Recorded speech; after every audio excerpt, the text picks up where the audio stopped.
This is the Limitless Leadership Lounge, and we're back for another week. It's a tri-generational conversation for you, the emerging leader. And if you're getting value from what you're hearing, what you're seeing, whether it be on one of our podcast platforms or up on YouTube, we'd love it if you leave us a review up on Apple Podcasts or Spotify or wherever you're checking this out. And if this is your first time checking us out on YouTube, make sure to hit that subscribe button so that you never miss any content that we put out there for you, because we're talking with amazing leaders like Jim Pancero today. And Jim has an amazing background that Coach is going to get right into. I think he's been in sales since he was two. And we're going to talk about sales for the young and emerging leader because it's one of the trickiest things about entrepreneurship and business. Coach, why don't you go ahead and introduce Jim today? Yes, well, I'm excited. Jim has been a National Speakers Association member for a long, long time. I also, and we got connected through another member. We're really excited. So let me share a little bit about Jim. Jim is a sales structuralist, and that's a tough word for me to say, and we're going to delve into that a little bit. Jim's proven uniqueness and success is centered on his ability to translate complex selling and buying process into simple steps and structures that are being taught, retained, and utilized by his team. Jim has been influencing, guiding, and inspiring sales professionals in more than 80 different industries to increase sales, market share, and profitability. Since founding his sales training and consulting company in 1982, Jim has conducted over 3,100 speeches. Wow. In-depth seminars or consulting days for more than 600 companies in over 80 different industries. Over 90% of Jim's clients have utilized his ideas and services more than once. Jim has been recognized by the National Speakers Association, having earned the CSP, Certified Speaking Professional designation, and has been inducted into the Speakers Hall of Fame. The combined honor has been only awarded to less than 3% of the 35 professional members. Jim, without further ado, because we could go on, you've had a wonderful career and you're still making an impact. Welcome to the Limitless Leadership Lounge. Honored to be here. Thanks for having me. And of course, I've got to, since the start of your bio is a sales structuralist, let's delve into that. What do we mean by that? There's really two approaches to selling. The problem is the first approach is what the vast majority of salespeople have done, which is they're intuitively effective. They were the question I love to ask is say, how many of you were told in high school, boy, you either ought to be a lawyer or in sales? And that's usually because those are the two most obnoxious professions they could think of, and they knew you'd master one of them pretty quickly. So that as part of this idea that they're intuitive. So the average salesperson goes out, gets a job selling with no experience beforehand, gets a job selling something, is trained on the product, is trained on the administrative function of how to enter an order, and then is thrown out the door and said, go sell something, with the assumption if you're persuasive and have a gift for gab, you ought to do good at this. Just get out of here and sell something. So they go out with absolutely no training. In fact, that was the first 4 years of my selling experience. Was I truly had no idea what I was doing. I started selling in college because I knew I wanted it for my resume when I graduated because I wanted to work for a large corporation. And so because of that, I knew I needed to have a strong resume of experiences, and I knew I wanted to be in sales. But I had no idea what I was doing because I had no training. I had no guidance or no coaching. And so the reality is then, is when I started graduate school, I met a mentor, and he taught me the structures of selling. And the idea of the structures of selling is the more tools you have, the more processes, the more pieces. The idea is we want to take selling from being an art where you take a canvas for each customer and paint them a unique picture, and we want to make it more of a printing press with the idea that each customer perceives that what you're doing is unique for them, but you're following a very consistent process. Doctors do this. If you went in to have knee replacement surgery, they're not going to do it unique because I'm 6'7" and you're not. They're going to give me the same surgery they give everybody else because they have refined the consistency to make it both efficient and effective. So a sales structuralist is saying, what are the steps? 95% of all salespeople cannot write down the steps of a sales call or have them accurate. They write down steps that were obsoleted decades ago, but they're intuitive. They just kind of make it up as they go along. You can't increase sales every 5 to 10% a year over your entire career by just intuitively getting better or being more liked. We've got to put some structure and process to it to make you more efficient as well as more effective. So that's what a sales structuralist is. What are the steps? What are the processes? What are the pieces? And are you really 6'7", by the way? Yeah, I can stand up and show you. It just caught me off guard. I was Oh surprised. yeah, it's Well, a freak. I'm freakishly large. By the way, my favorite happened is I was at a hotel, 30-story hotel. I remember I got on the elevator after dinner at the first floor. I'm on the elevator alone. Second floor, the door opens. A little old lady, had to be over 120 years old and under 5 foot, gets on and stands right next to me. As the door closes, she looks up and she just says, "Basketball." So I looked down and I said, "Miniature golf." And nothing was said the rest of the trip. intimidating people into there you go. It's one world that Jim She's not has. a customer. It's okay. Hey, but I wanted to dive in further because we all talk about sales scripts and sales processes and all of the, if you can sell a shoe, you can sell a hamburger, then you can sell a $10 million course.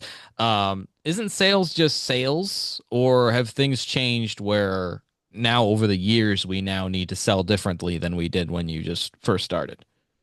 Great question. I want to answer it kind of in two parts. The reality of selling is for you to be effective selling anything, a product, you call it a widget, that generalized term.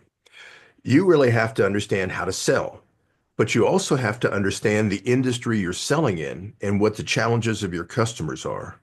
And you need to know technically what you're talking about so you can bring value and solutions to your customer. I've I've told numerous customers over the years, I could never sell for you. I can train your people, but I can't sell for you because I don't have the technical skills of this industry. I didn't grow up in the construction industry, so selling new lumber for new home construction, I wouldn't be effective because I don't understand the culture, even though I understand how to sell. So it's this combination of these three things. If somebody listening to this is brand new to selling, the first thing you need to do is learn your products.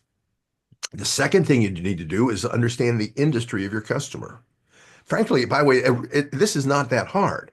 If you go into Chat GPT and just say, what are the top 10 challenges facing janitorial supply companies today, you'll get a list. And the list is usually pretty accurate to at least give you a direction of saying these are the issues they're dealing with.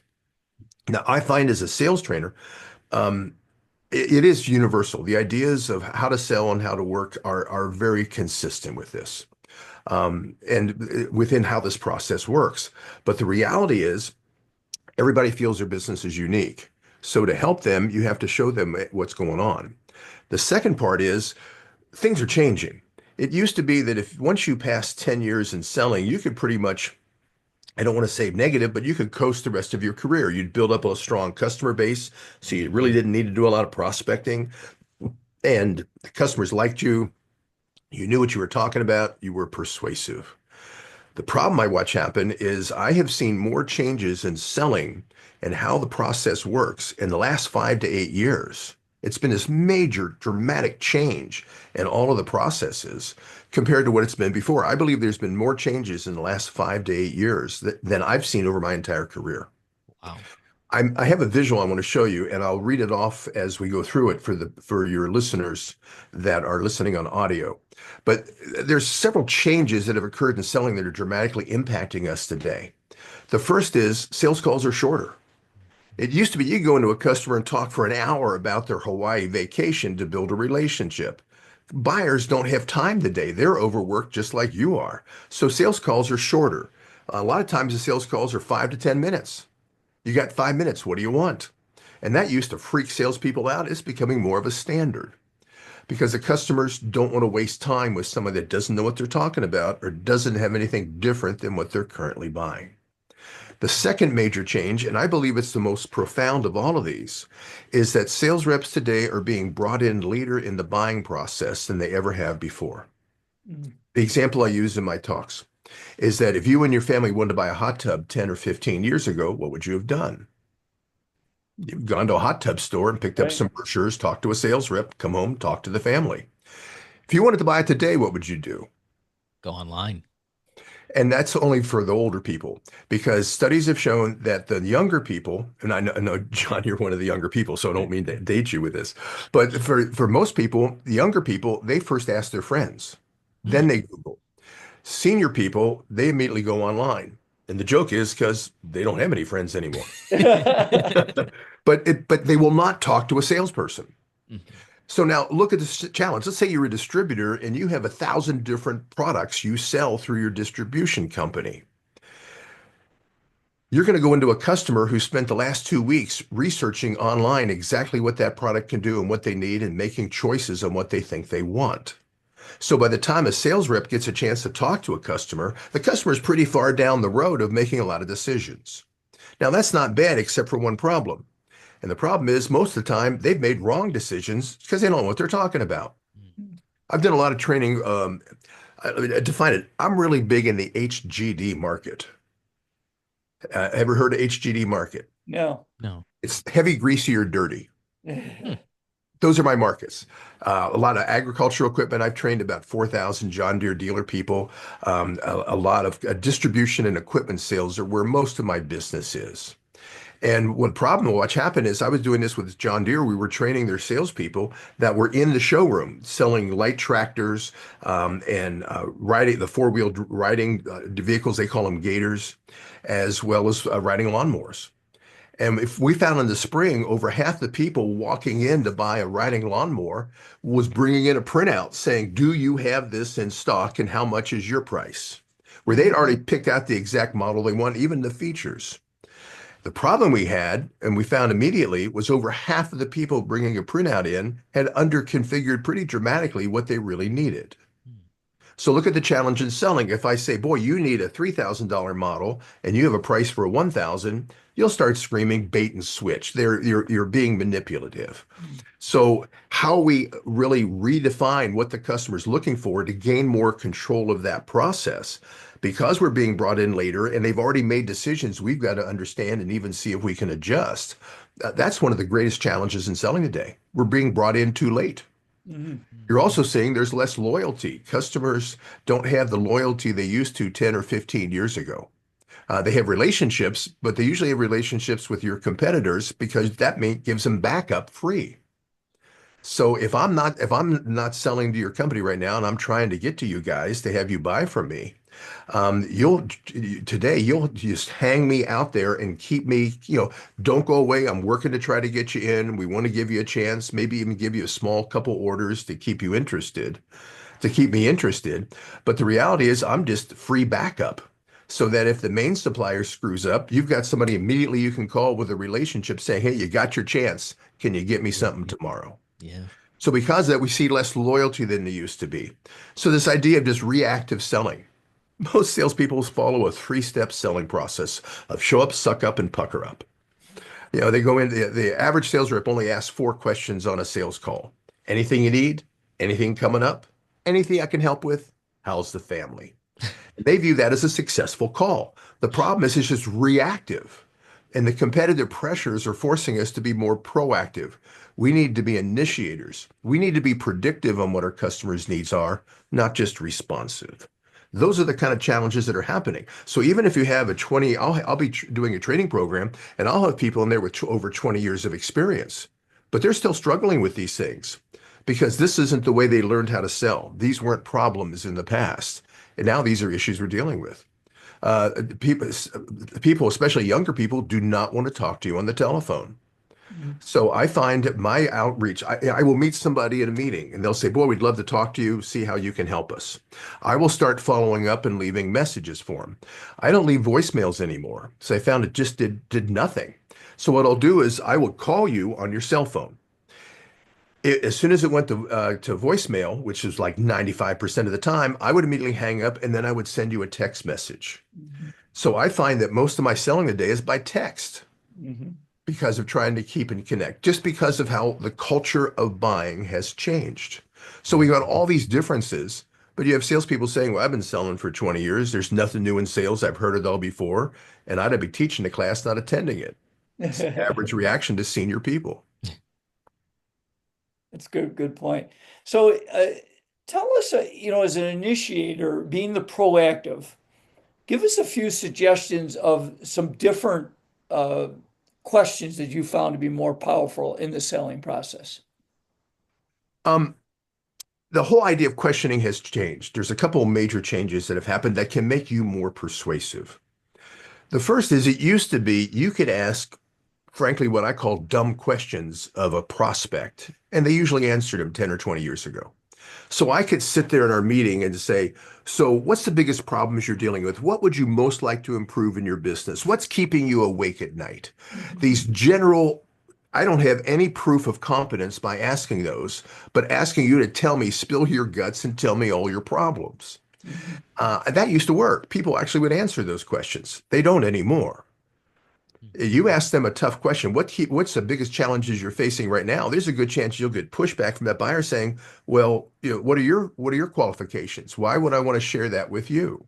Mhm. So what I'm finding is there's a whole concept of how to ask questions I teach, a structure of questioning, which says today questions are more effective if they're assumptive questions. Mhm. So if I'm talking to you and John about your sales team to wanting to do sales training for your company, I wouldn't just say, boy, what's the biggest things you'd like to improve on your sales force? Because that doesn't validate any of my competency. What Mhm. I would ask is to say that in distribution companies like yours, I see three major challenges that sales reps are facing that frankly they usually don't have a solution for. The sales calls are shorter, the customers are harder to reach, and you're being brought in later in the buying process. How are your people dealing with that? Mhm. Now, that still is triggering them to say, tell me what your problems are. But look what happened in that second example. I validated that I know what I'm talking about, Right. especially if any one of those three rings the bell and that's what they're dealing with. Mhm. We have, I have, there's all sorts of reasons why, but salespeople have lost the confidence of customers today. There overall is a distrust of salespeople that you're going to take advantage of me, or you're going to manipulate me, or you're going to sell me much more than I ever really need. So, because of that, people's resistance is up. So, we have to break through that crust to lower their resistance, or they'll never hear our message. To Mhm. do that, we have to validate and prove that we have competence that they can trust us to be able to tell what's really going on and what they need. I mean, I have people that telemarket me and they say, so how's things going for you? And I'll tell them, you haven't earned the right to ask that question yet. Now it throws them off because they're usually from a foreign country anyway. Fair point. But it's this challenge of how do we validate so the customers will increase their trust of us over the average salesperson that they frankly don't have a very good impression of right now. It's brilliantly stated, and I think So we're done assumptive here. sales techniques. I'm sorry. I said, if you said it was brilliant, we're done here. Go ahead on a high that's note. that's it. Well, I want to dive in deeper because we want more of your brilliance, Jim. I think I'm guessing that in sales, every call is unique. Everyone may react differently to, say, one of those three assumptive statements that you made. And that's why this concept of sales scripts is such a troubling concept for me. Yet so many companies hold on to this detailed sales script. For you, what is the role of a sales script? And would it be better if we ditched them altogether? Um, Everything you watch on TV, almost everything you watch on TV, except for a talk show, is scripted. Every play, every movie, every word is written. If it's done right, it doesn't come across that way.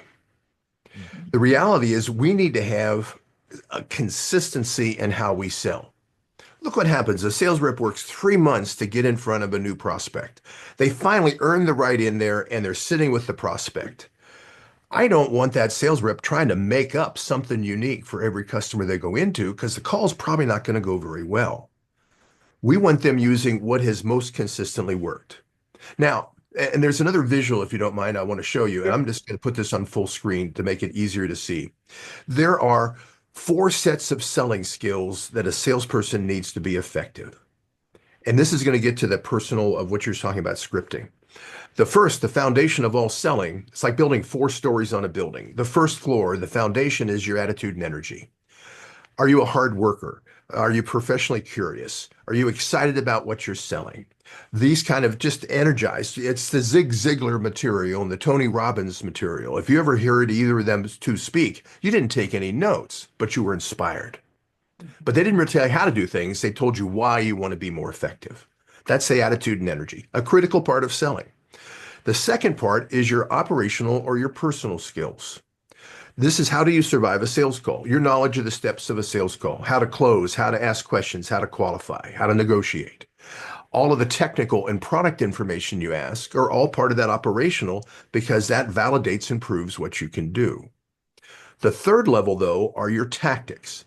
And the tactics deal with the process, structures, or controls of selling, the multiple steps. What do you do from the time you identify a new opportunity till the time you sell? What are the steps you're going to go through? What are you going to do different in the second call versus the fifth call versus the eighth call?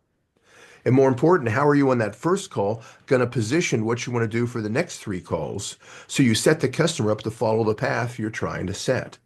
Those are the tactics, the multiple step thinking. The problem is most sales reps, they only think one move ahead. The joke I use in my programs is most sales reps are like the Hulari bird. Ever hear of the Hulari bird? No. No. It's a 3-foot bird, lives in 4-foot grass, spends its whole life saying, "Where the hell are we?" It's such a cute joke. But this idea that they only think one move ahead. But look at the challenge. If you and I are competitors and we're playing chess, and I only think one move ahead, but you think two moves, how many games are you going to win? Not many. None. It's going to be all of them, isn't it? If you're thinking multiple moves, I'm only thinking one. So the idea of selling is how do we think and plan and have plans for new business? What's our ID to close process? For existing customers, what are we going to do from January 1st to December 31st to have difference and uniqueness in how we're supporting that customer? And also the third major tactic is how are we going to get higher, wider, and deeper within an account? It's amazing that the average sales rep I see, experienced, successful sales rep, over half of their territory, when I've analyzed this, over half of their accounts, they've only got one contact. Now, that contact could be the owner and could be giving them all of their business. They're buying from them and they're loyal. But what happens when that owner is either fired, it dies, or is promoted to something else or leaves the company? What's going to happen to your relationship? Well, if you have no other contacts, you're back like it's a brand new prospect. Mhm. So how do we get higher, wider, and deeper? Higher up to the executives that are making the real decisions, wider to the other departments on how what we're doing is influencing what they're doing so we understand their needs, and deeper down to the front line is using, applying, or dealing with what we sell. That gives us stability within an account. The fourth and final area is your strategic. What is your philosophy, approach, or positioning? And how do you differentiate yourself versus a competitor? So as an example, I believe the toughest single question in selling that any customer will ask, and most salespeople are really bad at the answer, is you're sitting there, I'm the buyer and you're the seller. And I say, okay, look, you're the third vendor I've talked to about this stuff this week. Why, based on all the competitive options available to me, do I want to buy from you versus anybody else? That causes most sales reps to collapse. They give a generic answer. The average answer I hear over 90% of the time when I ask that of salespeople, when I'm doing research on a company, is the answer they'll give is because of our high quality product, our strong level of support, our competitive price. We're not the cheapest, but we're competitive and you get me. And what's wrong with that answer is that's what 95% of all salespeople are selling anything. So if you stand there and say our high quality product, strong level of support, competitive price, and you get me, the customer sits there and thinks, okay, that's what I've heard from everybody else, so there is no difference. So I buy based on price. Mm. Price is the default in selling. There is no price-driven market. I'm working on all these commodities, grain. I'm working right now with a company that sells steel and also sells recycling, that you bring the recycling materials and they give you money for it, of recycling all kinds of metals. All these what other people refer to as commodity businesses aren't, because I work at them. And in every one of them, there's differences. The easiest way to see the difference on the pricing issue is look at gas prices as you drive around your community. We have one corner near my house. I was just shocked because over the weekend we were coming home and we stopped at the light. I'm looking at these three gas stations all in the same corner. And one was I'm here in Dallas, so our gas prices are a little cheaper. But one was at 260, the other one was at 270, the other one was at 280, and all three of them had cars getting gas. Mm. Now you think if it was a real price, if gasoline is a price-driven market, if it's a commodity, there'd be nobody at the $2.80 place because they'd be over saving 20 cents a gallon just across the street. But it's not price-driven. So the reality of the process is the more of a difference in value we communicate, improve, the more of a differential in price customers will pay. So our messaging is critical. Our process of how we take the customer through it, so we guide them to make it a more efficient process, is critical. And then the third is that you're good on your feet. Now, when we talk about it, we need to have a message, we need to have scripting. Scripting's a positive when you apply your own personality. So Mhm. if I give a script, it's really an outline. We don't give a memorized word for word script, but we'll say these are the 3 points you want to communicate for your message of uniqueness so that you can use your own style. So if you're from the South, you'll use a lot of phrases and terms nobody in the North would ever even understand, but works in the process. We're not trying to make you robots, but we're trying to make it more consistent. So like when you play golf, you need to have a consistent swing. So even though each placement of the ball is probably going to be different, your swing needs to be consistent so you can count on it. Mhm. Same thing in selling. It's a good point. Hey, I'm just curious, just to delve a little bit deeper, is that so what would you encourage? Can you give us one example of how you can differentiate yourself with, your thought process? Can you give it just an example in one of the industries you've worked? Oh, the differences are based on us communicating value. There's something in selling, came around 1970s, was a selling term called selling to the FUD factor, FUD, selling to the fear, uncertainty, and doubt of the customer. So a great example, it was working with, it was another John Deere dealer story. Sorry, example for giving two. But I was working with the sales team to sell what they call a preseason inspection program. So right before it's time to harvest, let us take your combine in a couple months earlier and check it out, fine tune it, adjust everything so when you need to harvest, it's going to work for you. Because if you break down during harvest, that's when everybody else breaks down. You might have a hard time getting service. So Mhm. to lower your risk, critical term, to lower your risk, let us do a preseason inspection. It might cost $5,000 or $10,000, but to dramatically increase the chances that you're not going to go down during harvest and you'll get the maximum crops returned. So this idea of talking to the customer about we're trying to lower your risk. We're trying to make your life easier. We're trying to either increase your profitability or lower your total cost. If we can show we can do that more than the others can by focusing more on that and showing ways we support that, then we tend to get the business. So the differences today are really not in the products. One of the things that really screwed up selling was around the 1980s when and everything collapsed because the quality programs kicked in. And if you remember back or if you read about it, in the 1980s, the first one was ISO 9000. Make sure everything is consistently done. Then Six Sigma came out of focusing on what quality really needs to be improved. Then Kaizen came out and all these other ones, about 100 different quality programs, and everybody adopted them. The problem is the companies that were most positively impacted by the quality programs were your worst competitors. That they didn't have good quality products. The stuff didn't last. They didn't have good support. Well, the quality programs improved everybody. So today, and I apologize, but there's a term you could not use in selling anymore. It just does not work. It's too generic. And that is the word quality. Mm. Everybody brags they have quality. Well, Ford Motor Company continues to advertise we're quality's job one. Well, that was okay if we go back 20 years ago or 30 years ago. The first car I got, it was in the late 1960s. And I remember my parents bought it for me. I was graduating from high school and they were giving me a car as a gift, this amazing gift. And we're sitting in the car dealership that the owner was a friend, personal friend of my dad. So we're sitting in the owner's office and he's giving me the keys and he gives me this little pad of paper that was in a little plastic binder with a pen. It was a Chevrolet of the Chevrolet logo, and it says, "We build quality vehicles. So here's what I want you to do. I want you to keep this pad in the car, and anything you find wrong, write it down. And in 2 weeks, we'll bring the car back, fix everything. Everything will be great." I had 15 things on the list. I remember one of the windows wouldn't roll all the way down. I mean, this was major problems in this car.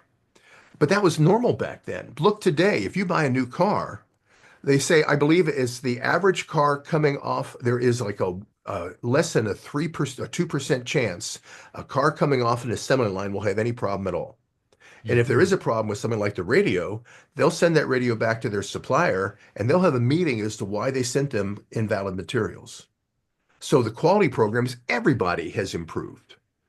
So because of that, I can't advertise quality as job one because frankly, when they talk to my competitors, they're going to see they agree with that as well. It's a Mhm. generic term.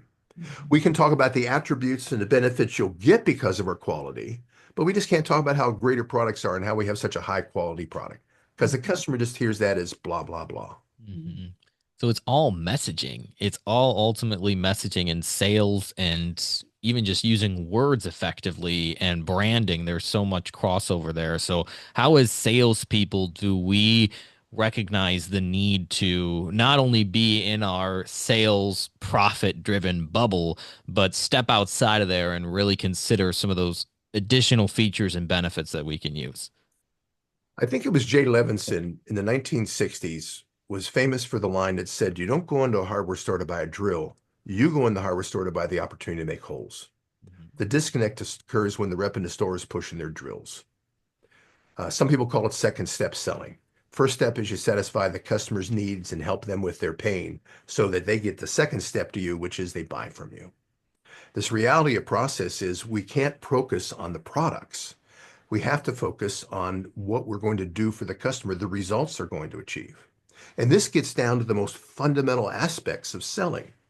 An example, I'll show you, I teach my programs, is most salespeople grew up being trained on a feature benefit or a feature advantage way to sell.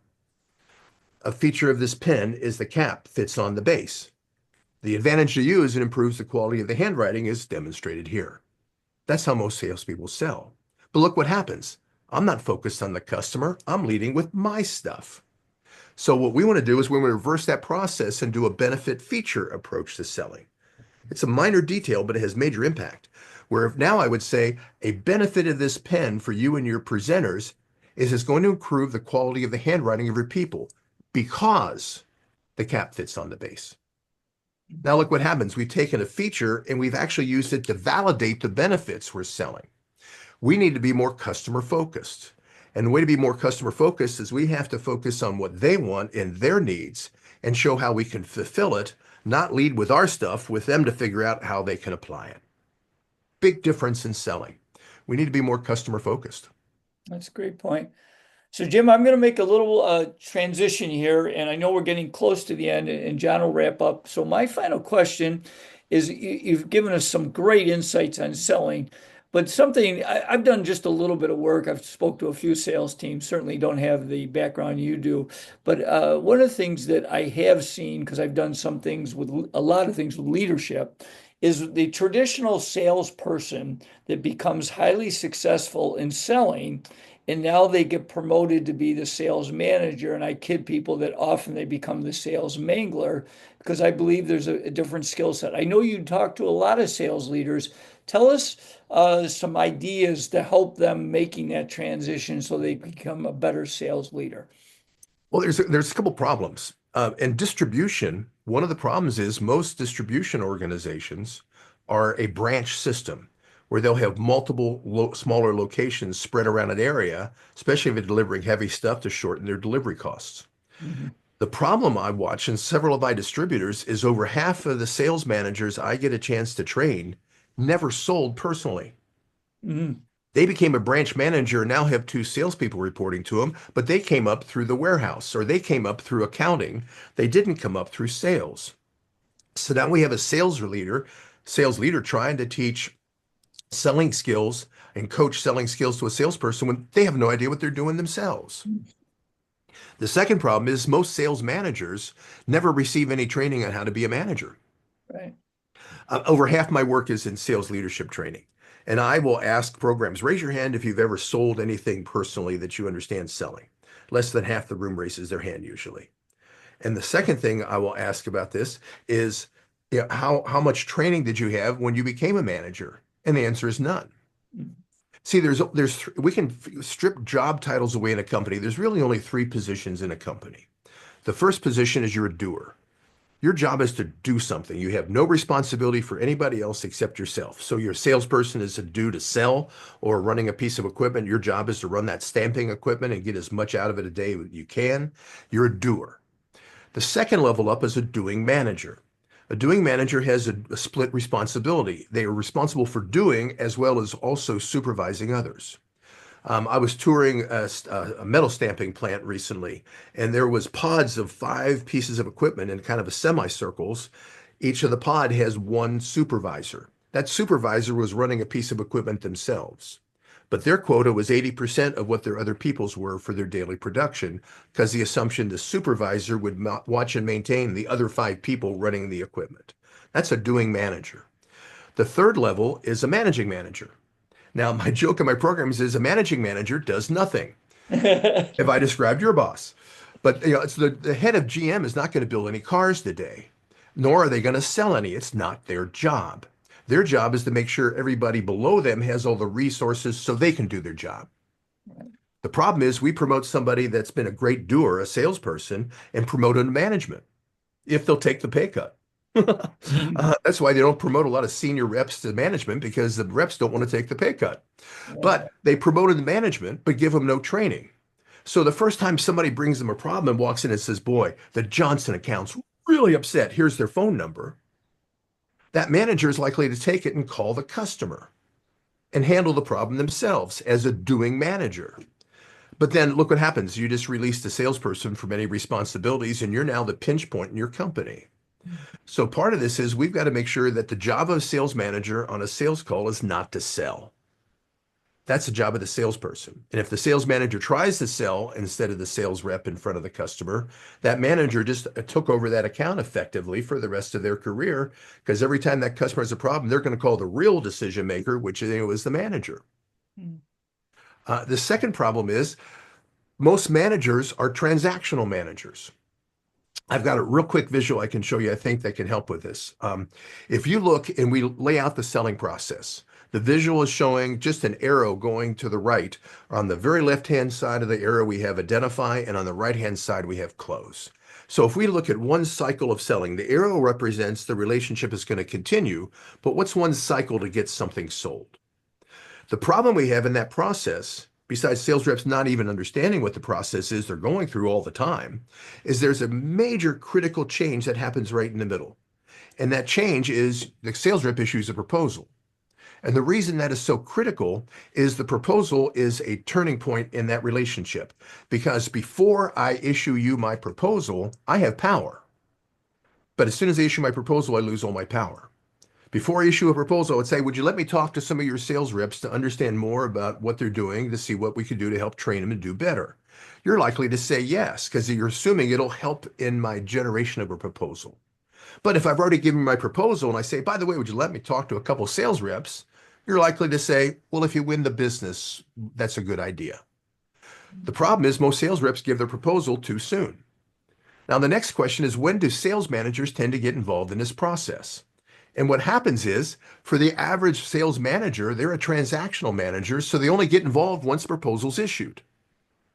A lot of times it's only because that's when it shows up on their computer system to track it, or they see the proposal was generated, so now they're bugging the sales rep what it's going to take to close this. The problem is that by that point that the manager gets involved, the sales rep has lost all their power. So the only thing for the manager to do is either cut the price or promise extra services, which lowers their margin. The change in management today is we need to move that forward to the first half of this. I call them selling process coaching, where instead of waiting till the proposal is there trying to help close it, as soon as we hear of an opportunity, the manager says to the sales rep, get in here and tell me about this account and let's develop a plan. It's a proactive change of management where the transactional is much more reactive.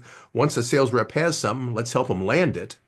We want it to be more proactive, where the sales coach is actually helping guide direction, focus, structures, so that we can have a more efficient and effective way to close the business. So these are the kind of changes happening in management. It's a whole different environment. Just because you can sell doesn't mean you're going to be an effective sales manager. It's such a good, yeah, I mean, that's such a powerful example of that, because we ask that question to a lot of people and, we get different answers, but that visual there. I hope you're watching on YouTube, because if you aren't, I recommend checking that out if you're listening to the audio right now, because that was a really powerful visual. Jim, I know we're running down on time here. Really appreciate you coming on, but is there anything else you'd like to share with us? Yeah, I think that, a couple things. One is wherever you are in selling, congratulations, or in sales leadership. It's the idea that success in selling is you work and you get trained, you do all these things, and then you die. So if you don't have all the skills you need, that's okay. It says you're still alive. It's a process. In fact, I joke and to say people will ask me, "What's the goal of your sales training?" And I'll say to help your team suck less.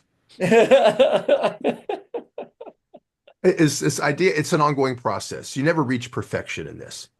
But there are three keys to a competitive advantage. I want to show a visual again, just list the three. That I find that if you do these three things at the same time, the needle moves every time. If I can get a customer to work on all three of these areas, we increase sales consistently. The first is we need to have a stronger message and answer to a customer who's asking, why, based on all the options, do I want to buy from you? And that message needs to be a minute to a minute and a half, and that's all. Because if it's a 15-minute PowerPoint presentation, you'll be lucky to give it once, but you'll never give it again. If it's a 1 minute or minute and a half message to cover this is why we're unique or why we're different or what our approach is going to be to help you better, we can then state that or pieces of it over the entire sales call. So we need to have a stronger and tighter message of uniqueness of why, based on all the options available to me, do I want to buy from you. The second thing is we need to improve our sales team's best practices, the structures, the steps of selling. If you only have 5 minutes in a sales call, you better understand what the steps of a sales call are, or you'll blow it. You won't get anything done. This happens at trade shows. Look what happens. Somebody walks into my booth and goes, "What's that?" And it's like pulling a string on a doll. I do an information dump on them for 5 minutes about how great this equipment is. You say thanks and walk out with a brochure, and I never talk to you again because I didn't follow the steps. So the idea of having best practices of selling to make you more consistent, effective, and efficient. And then the third piece is we need more effective selling process coaching. The manager is getting involved in a more proactive, predictive way, not just waiting to help close business. Yeah. With these three changes, that makes a difference. I have some tools I'd like to offer your listeners. And that is, I've been posting for, oh boy, it's about 8 years now. I've been posting 3 videos a week on sales and sales leadership topics. The videos are all usually under 90 seconds. And they're just talking about this is what's happening in selling or sales leadership and what you can do about one idea video. It's something you might want to consider following. If you're a manager, this is a great opportunity for you to train your people. It's free training. What you do is you show a brief video, and then all you have to do is ask 4 questions of the group. First question is, what'd you think of the video? The second question, how relevant are those ideas to us and what we're doing here? The third question is, what do you plan to do different based on what we discussed? And then the fourth question, when you see them in the hallway later in the week or you talk to them, is to say, okay, what success did you have when you tried the new idea? So by just showing a brief video and asking only these 4 questions, you can add 10 minutes of sales training to every sales meeting you have with your team. We don't have to ignore sales training, or only once a year at the annual meeting of the sales team do we do something. You can be doing this every week with your team, taking advantage of not just my videos, but a whole bunch of other ones that are out there that have good stuff that are brief that you can use to bring new ideas to your sales team. Frankly, I find it's rather difficult to track people on LinkedIn. To follow somebody, it tends to be a little bit of a challenge because there's just such a high volume of stuff out there. So I have a weekly newsletter. It comes out every Monday morning, and all it does is it has an article that is hopefully a help for a sales manager, and then it summarizes the last 3 videos I posted with links to those, so that as a manager, I have managers subscribe to my newsletter just to be able to keep track. So when they see a topic that's of interest, they then can show it at their sales meeting. It's free. There's no commercials. I'm not selling anything on it. It's support to help you help your team sell more. And the final point is, I know that with your listeners all over the world, I know with the following that you have, is that if anybody has any questions about this material, or if you would like my opinion, if you call me, I'll answer your questions. My cell phone number is 952 913-8998. My email address, and you can either call me or text me. And my email address is Jim, Jim, at pancero.com, Pancero. Because I found we know you're good. Now the only question is, are you ready to get even better? That's the challenge in selling today.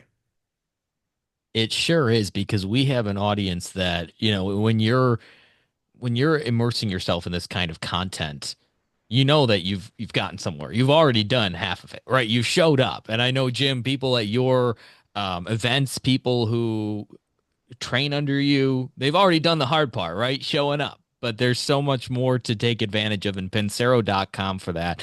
And also, if you're watching on YouTube, you could scan that QR code.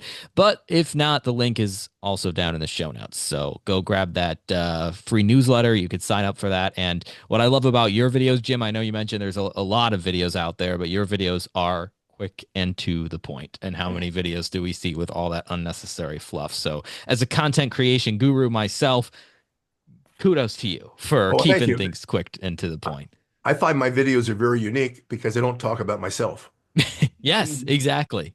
I Exactly. have not told, if I tell a story on a video, it's only because to improve the point of what's been said. And usually why it didn't work for me is what I'm talking about.